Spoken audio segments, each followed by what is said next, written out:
Mes chers collègues, s'il vous plaît. Merci de bien vouloir regagner vos emplacements, ou de les gagner même. S'il vous plaît.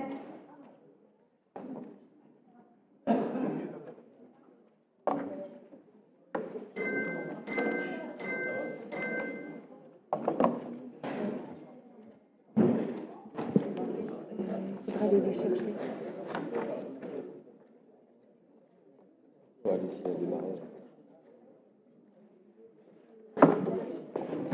Bon, j'ouvre donc cette session. J'espère que vous allez bien. Je vais commencer en attendant que les unes et les autres prennent place par vous donner donc, lecture des pouvoirs. Corinne Imbert donne pouvoir à Stéphane Chedoutot. Marion Pichot à son binôme Jean-Marc Soubest. Brigitte Séguin, Marie-Christine Bureau. Alexandre Schneider donne pouvoir à Catherine Després. Alexandre Grenot à sa binôme Sylvie Mercier. Gérard Ponce également à sa binôme Caroline Campeau-d'Arve. Christophe Cabri à Chantal Guimberteau. Marie-Karine Ducrot donne... non, c'est Monsieur Baudon qui donne pouvoir à Marie-Karine Ducrot. Marie Ligonière donne pouvoir à Guillaume Crabal. Madame, voilà, merci de prendre place. Michael Vallée, Anne Brachet, sa binôme. Marine Nedelec à Dominique Guégaud. Et Marie-Lise Fleuret-Pagnou à Christophe Berthaud. Et pour terminer, Yves Poujade, mais non, je le vois. Non, c'est Jeanne Blanc qui te donne son pouvoir. Parfait. Monsieur Crabal, s'il vous plaît, nous allons commencer promptement. Je vous demande de bien vouloir être à l'heure les uns et les autres dans la mesure du possible. J'ouvre donc, je répète, cette session d'hiver par un message au nom Monsieur Jean-Pierre Servant, s'il vous plaît. Je ne l'ai pas, mais voilà, donc on entend, donc c'est dans les tuyaux, donc Valérie Amimois vous donne son pouvoir, hein, c'est bien noté, mesdames. Donc une annonce, mesdames et messieurs, mes chers collègues, hein, et donc on a tous considéré, chacune et chacun d'entre vous, que le contexte est national et qui concerne les agriculteurs est plutôt compliqué, extrêmement sensible. Et nous avons décidé, hein, chacune et chacun d'entre vous, de remettre à plus tard la motion en faveur de la santé environnementale. Donc voilà, c'est une annonce que je fais et je pense qu'il faudra profiter d'un climat plus apaisé pour parler de cette question. Voilà, il me semble important vis-à-vis aussi de la presse, hein, qui nous écoute, de bien délivrer ce message. Marc. Madame la Présidente, merci. J'entends bien votre annonce. Je voudrais simplement dire que... Alors je comprends hein, tout à fait ce report, mais je voudrais dire que cette motion, jamais, au grand jamais, elle ne s'est placée en opposition de quelque façon que ce soit envers les agriculteurs. Ça, il faut bien que les gens le comprennent. Au contraire, j'ai toujours été le premier à dire que les agriculteurs sont, et de très loin, les premières victimes de tout ce qu'on veut éviter, notamment l'exposition à des produits chimiques de synthèse. Ce sont les victimes les plus importantes. Je connais très bien cette question, je connais très bien les statistiques de la mutualité sociale agricole, et jamais les agriculteurs n'ont été la cible de cette motion. Mais je comprends bien que dans l'esprit de consensus qui est le nôtre, et vu l'actualité que nous vivons, tout en maintenant notre avis commun sur cette motion, il faille la déplacer. Donc je suis d'accord pour qu'on la reporte au mois de janvier. D'accord. On va attendre un climat beaucoup plus apaisé. En tout cas, merci pour cette précision. Oui, bien sûr, hein, il n'y avait pas focalisation sur le métier d'agriculteur, bien évidemment. Et c'est vrai que les éleveurs connaissent une crise majeure. Et c'est encore une fois extrêmement sensible. Donc, là, je pense qu'il est beaucoup plus raisonnable de remettre à plus tard cette motion. Lionel Pacaud. Oui, non, juste pour prolonger les propos de Marc, pour moi, il n'y a pas de réel rapport avec ce qui se passe aujourd'hui. Au contraire, je crois que c'était constructif. Donc, mais juste pour que Marc ne soit pas seul, on était tous d'accord pour dire qu'il n'y a pas de lien, mais autant le faire tous ensemble. On n'est pas très nombreux aujourd'hui, au mois de janvier, avec une majorité élargie, mais surtout qu'on soit tous d'accord sur le même sujet. Merci. Tout à fait. Merci. Bon, écoutez, si ce sujet est clos, on va passer à l'ordre du jour de notre session. Donc, comme annoncé, nous allons commencer par examiner les rapports de la 5e commission, puis de la 2e, pour terminer par la 1re commission. Et donc, je vous informe que Madame Imbert est arrivée, donc le pouvoir est annulé. Ainsi, prenons le rapport de la 5e commission, le rapport 506, qui concerne la participation de notre département aux dépenses de fonctionnement des collèges privés au titre de l'année 2026. Et ce qui concerne le versement du premier acompte. Et je passe la parole à Madame Alloué.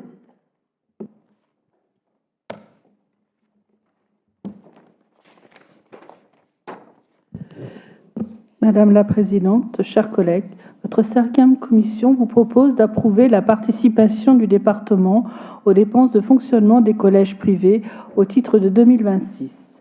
Le vote du budget primitif 2026 n'interviendra qu'au printemps 2026. Afin de respecter l'obligation de versement trimestriel, il est proposé de verser un acompte de 30% calculé sur le montant alloué en 2025. Pour la part matérielle, au 31 mars 2026, il faut réserver un crédit de 398 897 €. Et pour la part personnelle, au 31 mars 2026, il faut réserver un crédit de 291 808 €, soit un total de 690 705 €. L'avis de la 5e commission, 4 pour, 1 contre. Parfait, merci. Donc, je soumets ce rapport aux voix. Y a-t-il des abstentions sur ce rapport? Je ne vois pas des votes contre. Vote contre, Madame Patricia François. S'il vous plaît, levez bien haut vos mains. Donc, Lionel Pacaud, Patricia François, Anne Brachet et son pouvoir, Jean-Luc Marchais, Corinne Tourneau, Jean-Marc Soubest-Marion, Dominique, Brigitte Desvaux, Marc, Madame Ligonière, Monsieur Crabal, Christophe Berthaud et Marie-Lise Fleuret-Pagnoux.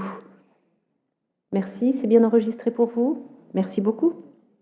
Ce rapport est donc adopté. Passons à présent au rapport de la 2e commission, Solidarité sociale. La présentation qui sera faite par donc c'est Madame Imbert, pardon. Oui, puisque Corinne est arrivée. Corinne Imbert présentera le rapport numéro 210. Oui, merci Madame la Présidente, mes chers collègues. Ce rapport porte sur l'objectif d'évolution des dépenses relatives aux établissements et services sociaux et médico-sociaux accueillant des personnes âgées ou handicapées et relevant du secteur de la protection de l'enfance. Le Code de l'action sociale et des familles prévoit que le département adopte chaque année l'objectif annuel d'évolution des dépenses pour les tarifs des établissements et services sociaux et médico-sociaux pour personnes âgées et personnes handicapées, ainsi que pour ceux relevant du secteur de la protection de l'enfance. Il vous est proposé dans ce rapport d'arrêter celui-ci pour les établissements et services habilités en 2026 de façon modulée selon les secteurs d'activité. À plus 0,6% le taux d'évolution appliqué aux établissements et services accompagnant des personnes handicapées, ainsi qu'aux structures relevant de la protection de l'enfance. À plus 1,2% le taux applicable aux établissements accueillant des personnes âgées habilitées à l'aide sociale départementale en raison des graves difficultés financières constatées dans ces structures. En 2025, les taux s'élevaient respectivement à 1,2% et 2%. Il vous est proposé de valider le nouveau tarif journalier d'hébergement applicable à partir du 1er avril 2026 aux personnes âgées et handicapées bénéficiaires de l'aide sociale séjournant dans un EHPAD non habilité ou partiellement habilité à l'aide sociale départementale à 63,39 €. Il vous est également proposé de confirmer l'engagement du département dans le soutien économique et social du secteur de l'aide à domicile et de prendre en compte les mesures salariales. Par l'adoption d'un objectif d'évolution de nos financements à hauteur de 1% en année pleine par rapport au tarif moyen 2025 pour les services habilités à l'aide sociale, ce taux se traduira à compter du 1er avril 2026 par un tarif horaire de 27,30 € appliqué à ces services habilités. Par la détermination du tarif horaire appliqué aux services prestataires d'aide et d'accompagnement à domicile non habilités à l'aide sociale, conformément au tarif plancher national avec péréquation à compter du 1er avril 2026, soit 25,03 €. En validant à compter du 1er avril 2026 à 41,49 € le tarif horaire applicable à l'accompagnement réalisé par les techniciens de l'intervention sociale et familiale. En complétant ces financements par l'attribution de dotations affectées aux mesures salariales, à la dotation qualité et au soutien à la mobilité et au partage des bonnes pratiques en mobilisant le Fonds national de soutien de la Caisse nationale de solidarité et d'autonomie, dont le montant et la répartition seront soumis à la délibération de la commission permanente. Ce rapport 210 a recueilli 3 avis défavorables, 6 avis favorables et une abstention de la part des commissaires de la deuxième commission, Madame la Présidente. Merci, Madame Imbert. Avez-vous des observations à apporter sur ce sujet? Oui, Monsieur Poujade.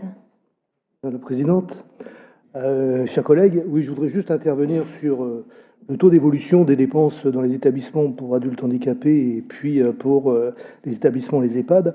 Nous connaissons tous les difficultés qu'il y a aujourd'hui dans ces établissements-là, des forts déficits qui ne s'étaient jamais produits depuis les 3 ou 4 dernières années, et ça nous interpelle évidemment par rapport au mode de financement des établissements.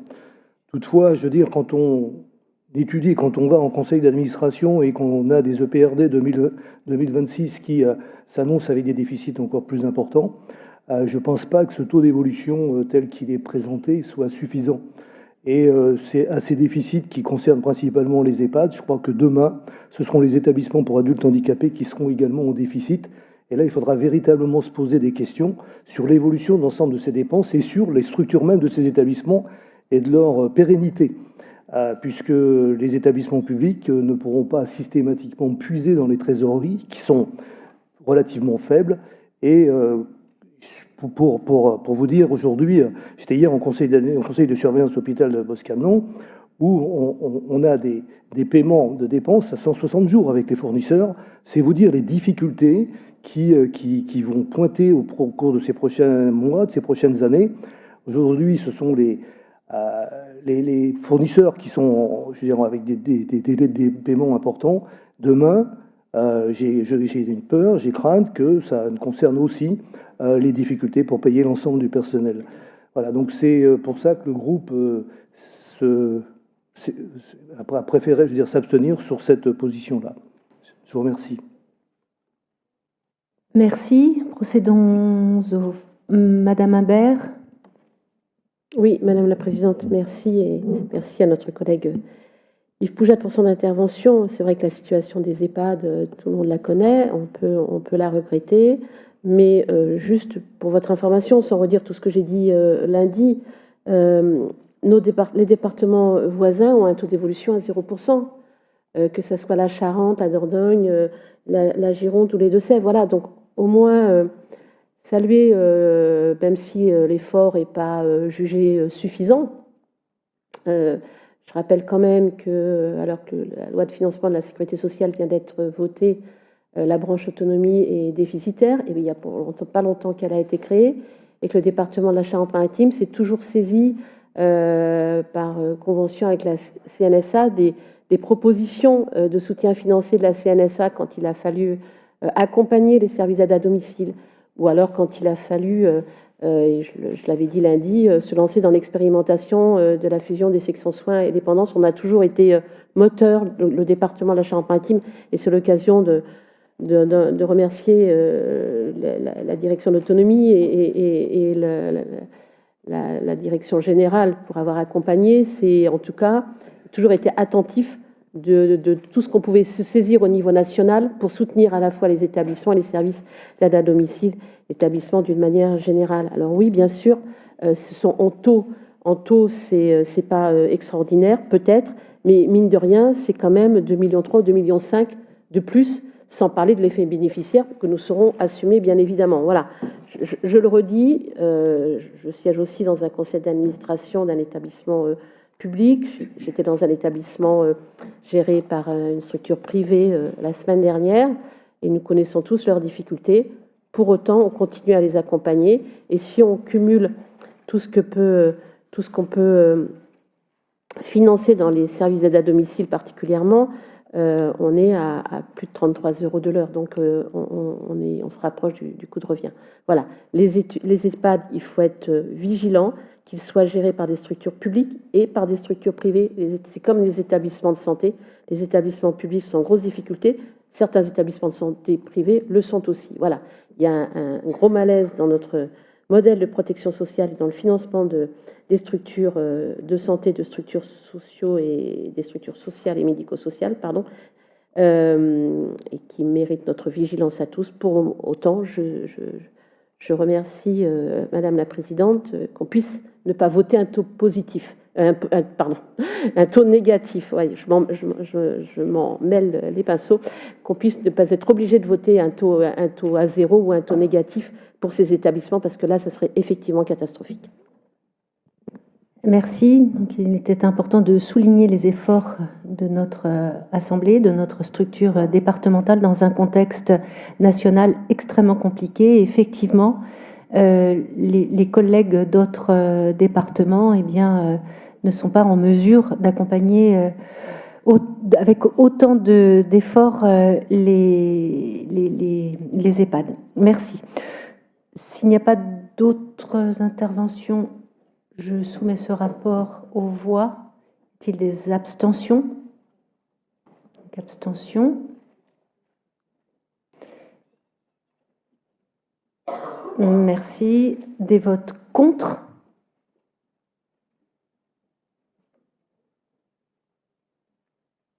Assez étonnant, mais bon.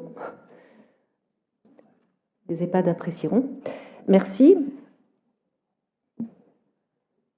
Donc ce rapport est adopté.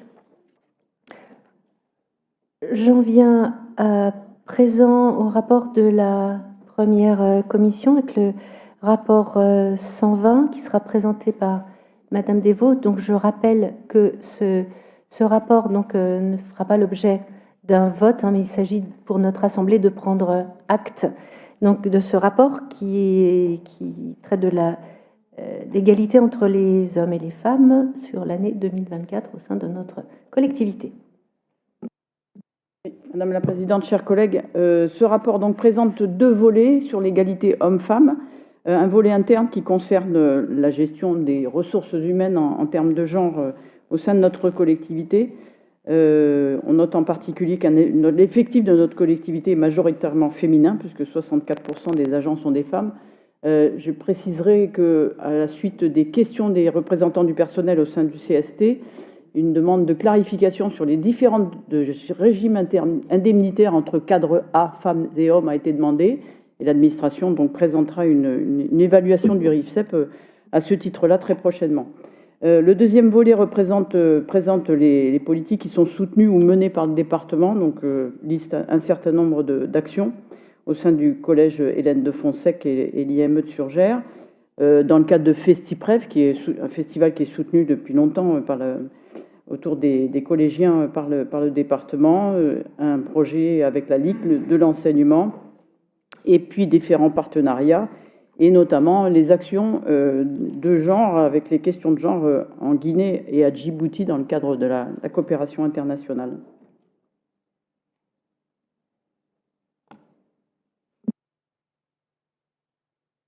Merci, Madame Devaux.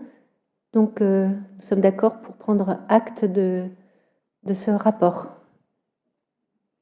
Je vous remercie. Le rapport 121 sera présenté par Chantal Guimberteau et il concerne la gestion des ressources humaines. Madame la Présidente, chers collègues, votre première commission vous propose, conformément au rapport de la Présidente, de procéder à la création de 34 postes et à la suppression de 33 postes. Il est proposé de créer les postes permanents suivants: un poste de gestionnaire des assistants familiaux et dispositifs d'accueil à la direction de l'enfance et de la famille, un poste d'agent d'accueil polyvalent au sein de la délégation territoriale Rochefort-Aunis-Sud Marennes-Oléron. 30 contrats sont créés ou renouvelés. Il est proposé d'approuver la nouvelle convention de mise à disposition d'agents auprès du syndicat mixte Calise pour une durée de 3 ans à compter du 1er avril 2026. Le syndicat remboursant intégralement au département les rémunérations et les charges patronales relatives à ces emplois. La convention est donc sans incidence financière. Il est également proposé d'approuver la convention de renouvellement d'adhésion au socle commun de compétences du Centre de gestion de la Charente-Maritime pour une nouvelle période de 4 ans et non plus 3 ans comme précédemment, à compter du 1er janvier 2026. Le taux de contribution reste inchangé à 0,15% de la masse salariale. Et c'est un avis favorable de la première commission. Merci, Madame Guimberteau. Avez-vous des observations sur ce rapport? Pas, je propose aux voix. Y a-t-il des abstentions, des votes contre? Ce rapport, donc 121, est adopté. Rapport 122 est présenté par Catherine Després. Il concerne des avances de crédit. Merci Madame la Présidente. Chers collègues, ce rapport soumet à l'Assemblée départementale le versement d'avances de crédit aux organismes dont le besoin de trésorerie est avéré, afin de leur permettre de poursuivre leurs actions dans les domaines relevant des compétences du département, et ce, dès le début de l'année 2026, sans attendre le vote du budget primitif prévu au printemps 2026. L'avance est proposée à hauteur de 40% maximum du montant alloué en 2025, et le montant total s'élève à 18 876 264 €. C'est un avis favorable de la première commission. Madame. Merci. Monsieur Soubest. Oui, chers collègues, Madame la Présidente, nous voterons contre cette délibération. Alors, pas parce que nous sommes contre, bien évidemment, les avances de trésorerie à tout un tas de structures, en particulier associatives, mais nous trouvons que ça préfigure certaines lignes budgétaires 2026, puisque, comme le rapport le dit, c'est une avance sur le budget 2026. Et pour nous, il y a une ligne sur laquelle je me suis exprimé lundi et pour laquelle nous avons toujours voté contre dans tous les budgets. C'est la ligne de subvention à l'aéroport de La Rochelle. Donc, si on ne peut pas subdiviser cette délibération, du coup, on votera contre. Merci. Écoutez, oui, bien sûr, on l'a déjà fait. Moi, je vous propose d'extraire finalement une délibération expressément sur l'aéroport, et puis vous voterez comme vous le souhaiterez. Hein. Donc, sur l'avance de 40% pour le fonctionnement de l'aéroport, donc je soumets cet extrait à vos voix. Y a-t-il des abstentions? Des votes contre? Voilà, donc 2. Je vous remercie. Sur le reste, donc y a-t-il des abstentions? Des votes contre? Je n'en vois pas. Je vous remercie. Le rapport 123, c'est Catherine Després qui va le présenter. Ce rapport concerne les modalités d'exécution budgétaire 2026. Catherine. Alors, merci Madame la Présidente. Ce rapport fixe les dispositions financières qui permettront d'assurer la continuité du service public jusqu'au vote du budget primitif 2026 au printemps prochain. Il autorise, Madame la Présidente, à engager, liquider et mandater les dépenses 2026 jusqu'au vote du budget primitif en fonction des seuils déterminés par la réglementation. Ces seuils sont définis de la manière suivante. Hors autorisation de programme ou d'engagement, les crédits de fonctionnement seront limités à 100% du budget voté en 2025 et les crédits d'investissement au quart. Les échéances de la dette pourront être réglées conformément au contrat bancaire en cours. Pour le budget principal ainsi que pour les budgets annexes du pondéré de la taxe d'aménagement, de l'EXI et de la liaison maritime Foura-Aix, il sera possible d'engager, de liquider et de mandater jusqu'à un tiers des crédits ouverts en 2025 sur les autorisations de programme ou d'engagement. Pour les budgets annexes des services publics industriels et commerciaux, il sera possible d'engager, liquider et mandater les crédits de paiement 2026 votés dans les échéances d'autorisation de programme et d'engagement rappelées dans ce rapport. C'est un avis favorable de la première commission. Merci, Madame la Première Vice-Présidente. Avez-vous des observations, compléments? Jean-Luc Marchais. Oui, Madame la Présidente, chers collègues, juste un petit mot, puisque dans ce rapport, on évoque la taxe d'aménagement. Je ne vais pas revenir sur les interventions que nous avons faites lundi à ce sujet-là. On a profité de la présence du préfet pour évoquer les difficultés de perception. Juste un mot pour vous évoquer quelque chose. J'ai travaillé cette semaine avec mon service urbanisme au sein de la CDATS de Saintes. En fait, on a identifié, donc il y a un problème effectivement de perception qui vient de cette réforme et de cette ordonnance de 2022. Mais au-delà de ça, il nous semble que sur le terrain, il y a aussi un problème de communication auprès des administrés lorsqu'on dépose une autorisation de droit des sols. Et je pense qu'il serait intéressant que les services droit des sols soient un peu proactifs pour travailler avec les pétitionnaires pour faire en sorte que les gens sachent bien qu'ils doivent déclarer lorsqu'ils ont fait des travaux. Ça, c'est le premier axe de travail. Et le second, c'est aussi de travailler avec les élus et les maires en particulier, puisque les autorisations de droit des sols sont signées par les maires, pour effectivement qu'il y ait un suivi un peu plus précis sur le terrain. Parce qu'en fait, toute cette collecte de la taxe d'habitation, elle commence au niveau des communes. Comment ? D'aménagement, qu'est-ce que j'ai dit ?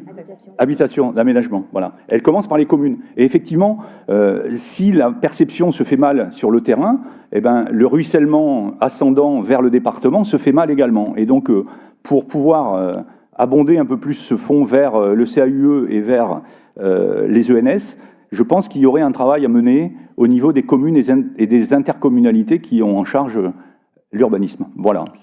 Merci. Avant de passer la parole à Dominique Rabel qui souhaite intervenir sur le sujet, je voudrais juste vous informer que lorsque vous recevez vos taxes foncières, les services fiscaux, en fait, vous demandent de déclarer tout changement, évidemment. Donc, et vous avez un délai qui, me semble-t-il, est un peu trop long pour déclarer l'achèvement des travaux. Je ne voudrais pas vous dire de bêtises, mais je crois que c'est en tout cas 60 jours sûrs ou 90 jours. En l'occurrence, la réaction peut être humaine, d'attendre au maximum la déclaration d'achèvement des travaux, mais je pense que le raccourcissement de ce délai de déclaration pourrait être une piste justement pour pouvoir recouvrer les sommes. Madame Rabel. Oui, Madame la Présidente, cher Jean-Luc, c'est pour ça qu'avec le CAUE, nous avons envoyé une lettre à chacun des maires de Charente-Maritime, c'est moi qui l'ai signée, donc de la part du CAUE, en leur demandant justement de vérifier leur permis de construire et les déclarations.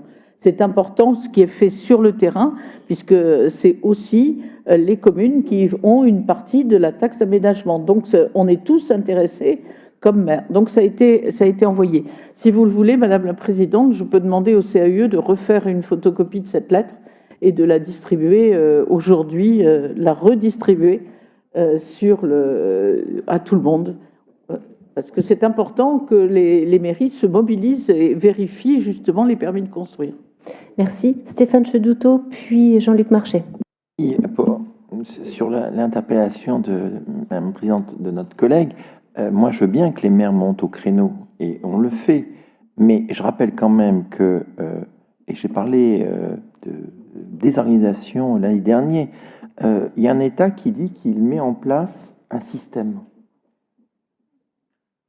Le préfet a dit que sur le cadencement et sur il y avait des améliorations à apporter. Dont acte.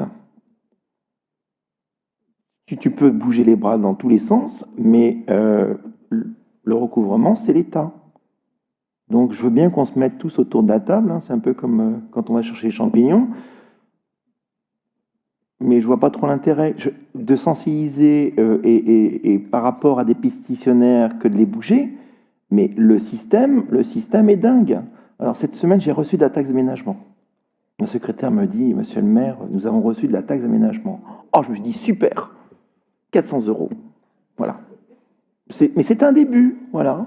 Le panier se remplit. Mais j'entends, mais à un moment donné, on devient un peu foufou. Si, avec ça. Merci beaucoup. Oui, Jean-Luc Marchais.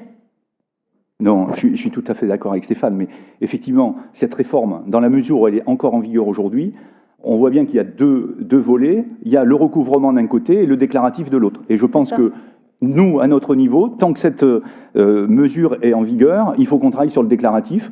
Et c'est les moyens que nous avons, nous, en tant qu'élus locaux, de le faire. Voilà. Et pour répondre aussi à Dominique, cette information qui est faite, je pense qu'il faudra la refaire à partir du 16 mars ou du 23 mars, en fonction des mairies, parce que le changement des équipes municipales devrait permettre aussi d'inciter les nouveaux élus à rentrer dans cette action proactive pour aller chercher cette taxe d'aménagement.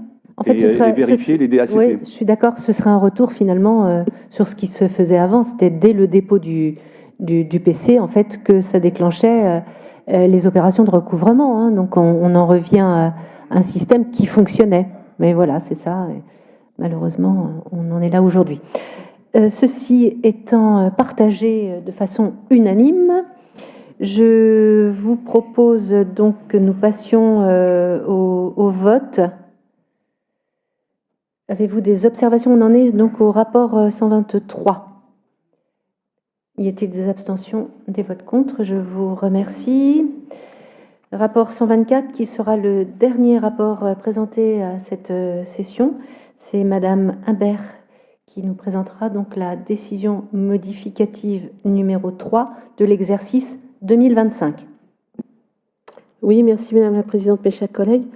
Il vous est proposé de voter la décision modificative numéro 3 qui présente en section d'investissement une augmentation de 2 560 000 €, en section de fonctionnement une diminution de 9 400 000 €, soit une diminution globale de 6 840 000 €. Le budget total 2025, après prise en compte de l'ADM 3, s'élèvera à 1 223 987 556,80 € et c'est un avis favorable de la première commission. Merci Madame Imbert. Nous allons donc procéder au vote par voie électronique. Donc pour les pouvoirs, évidemment, utilisez bien la carte de la personne pour laquelle vous avez un pouvoir. Allons-y.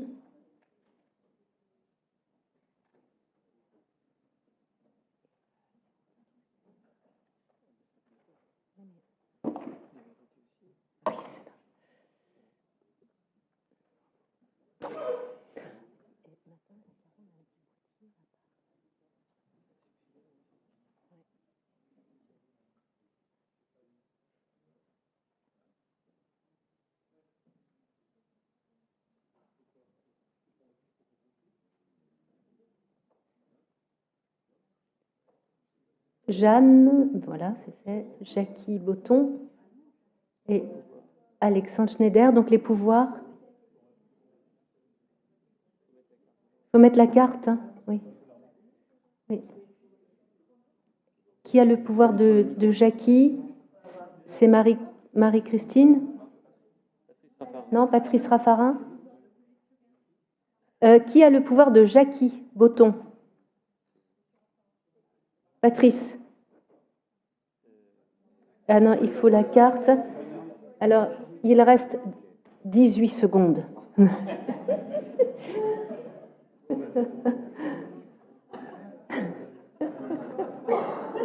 5. Allez, lunch. Ah là là, le stress. Bravo. Voilà, ce rapport est donc La clé. adopté à l'unanimité. Avant de clôturer cette session, je voudrais qu'on fasse un petit clin d'œil à tous nos stagiaires, collégiens qui sont là, qui ont suivi depuis lundi donc cette session d'hiver. Merci à vous, les collégiens, et on vous souhaite un très joyeux Noël. Profitez bien de vos vacances. Merci beaucoup. Je vous propose, mes chers collègues, une petite interruption de 5 minutes avant d'aborder les rapports qui seront présentés à cette commission permanente. Merci.